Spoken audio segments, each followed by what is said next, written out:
9:15 on your Thursday, and one of the most vulnerable groups to this virus is the homeless population. So now, if you receive an antibody test, a free test will be given to a veteran or a person suffering from homelessness at St. Vincent de Paul. So Gibby joining us with more on how this whole thing works. Hey, Gibby.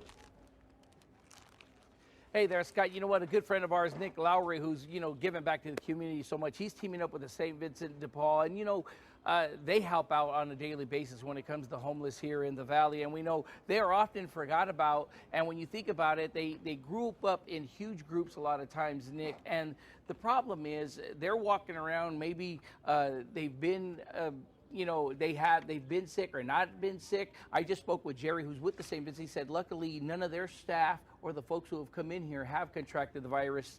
That's a good thing, but you're going to help out by bringing in these tests. You're starting out with about 200. Yeah, so we're excited to have donated 200 of these tests that the governor validated yesterday with Dr. Robbins at the U of A.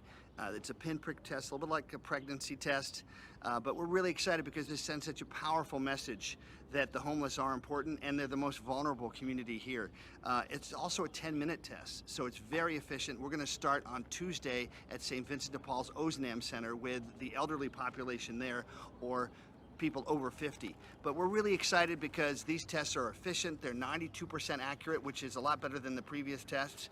And it gives people not only peace of mind, it's going to give us the demographics to really understand how it's working and how it's propagated and stopped in this state much more effectively. You being a former NFL player, a lot of major sports are saying this is the test that they are going to use to help them get back into the community and get back playing again. Yes. So it shows you how essential it is to get these homeless folks checked out as well. Yeah, and frankly, with sports teams, if they're doing it every day, which they'll have to do, 162 baseball games, it may be a shortened season, as one example, they're going to need an efficient test that's accurate, but also isn't going to take up their day. But we need to have that confidence so we don't have a second wave, which could easily happen if we start too soon and too fast. All right, Dr. Nancy, who's here with us as well. And Dr. Nancy, you are going to have these in your clinics. How important is this? Because I think folks still, no matter how many times you tell them this antibody test, it isn't taken away from first responders. What this test does, it actually lets people know if their body has already started to build up an immunity. That's huge for clinics like yours. It is. It's very huge because the public is, they want to know. And we're down here at St. Vincent de Paul's to actually help out with the underprivileged and underserved because we're not sure what the risk is in terms of what their status is. And it's very important that now we do have an FDA emergency authorized test to actually know.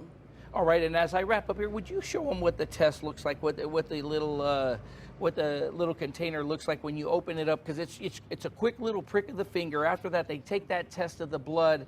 They then put it on a small carton, if you would, Scott, that has it lets you know. It has 3 different lines there to let you know if you are immune or not immune. And this is one of those where it's kind of weird because if you're negative, it just means you haven't been affected by the coronavirus. But if you're positive, in a way, it's some good news because it says your body's starting to build up the immunity and you can feel a little safer when you either go back to work or around other folks, because by building up the immunity is kind of what we all want to do here so we can move on and get this economy back rolling.